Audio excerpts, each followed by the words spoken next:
Bonjour et bienvenue dans ce JT avec une actualité chargée au Parlement de la Fédération Wallonie-Bruxelles cette semaine, notamment en commission de l'enseignement supérieur où la ministre Glattini est venue défendre son projet de décret sur les allocations d'études. Reportage.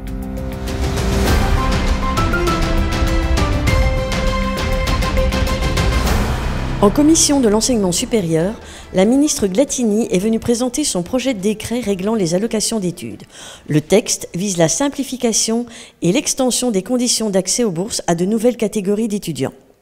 Le décret, approuvé par 12 voix et une abstention, résulte de l'application de la déclaration de politique communautaire et des recommandations reprises dans la résolution interparlementaire adoptée le 30 juin 2021 suite aux auditions conjointes sur la précarité étudiante. À noter qu'il aura un effet rétroactif à partir de septembre 2021.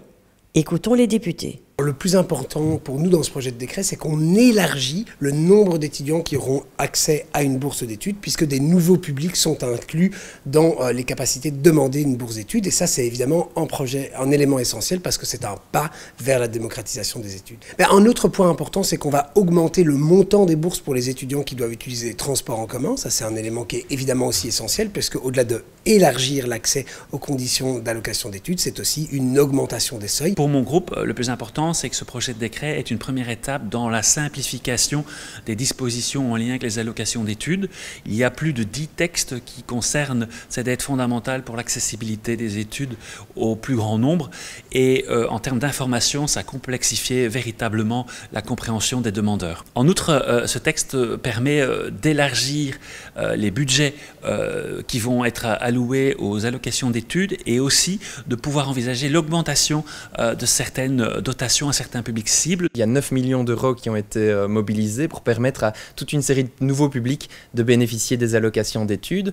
Mais c'est évidemment qu'un premier volet. Il y a un autre volet qui est annoncé. Et là, il faudra évidemment être très attentif à ce que les engagements pris dans la déclaration de politique communautaire, dans la résolution interparlementaire de lutte contre la précarité étudiante, puissent être rencontrés pour aller vers une plus grande automatisation de l'accès aux bourses. Eh bien, ce décret ouvre le droit à l'accès à une bourse à des catégories de personnes qui n'y avaient pas droit auparavant.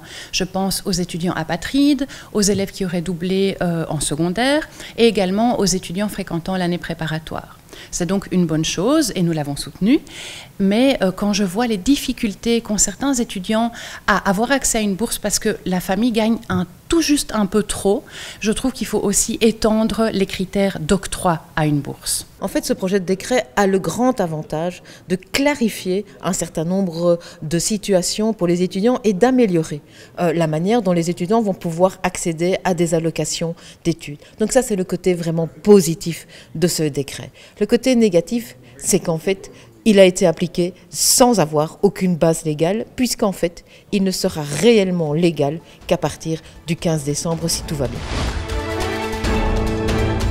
Comme vous le savez, le gouvernement de la Fédération Wallonie-Bruxelles a décidé de modifier son avant-projet de décret sur les rythmes scolaires, ce qui a suscité un certain nombre de questions orales de plusieurs députés provenant de plusieurs groupes politiques en commission de l'éducation ce mardi. Pas moins de 6 questions ce 26 octobre en commission de l'éducation concernaient la réforme des rythmes scolaires et l'accord survenu en gouvernement sur l'avant-projet de décret.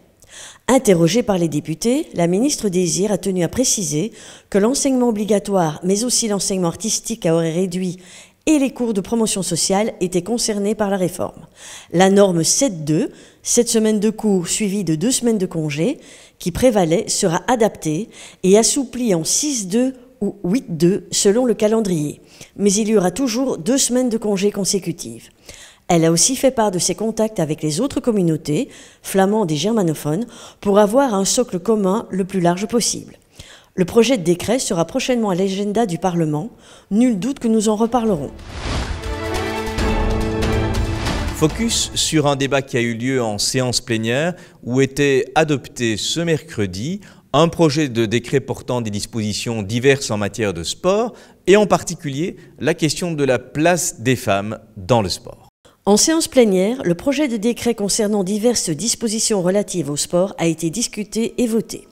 Dans le but de lutter contre les stéréotypes et de changer les mentalités, le texte vise à imposer aux différentes fédérations et associations sportives une composition de maximum 2/3 d'administrateurs du même sexe. Ces fédérations devront également s'engager à mettre en place un plan de féminisation concernant la pratique sportive, l'encadrement sportif, la formation et l'arbitrage.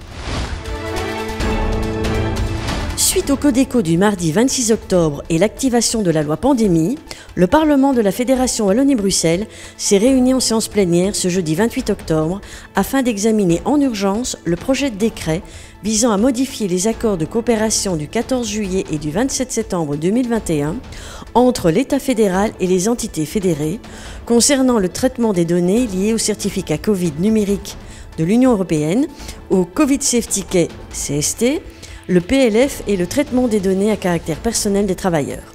En effet, pour être applicable, ce texte doit être avalisé par toutes les assemblées concernées.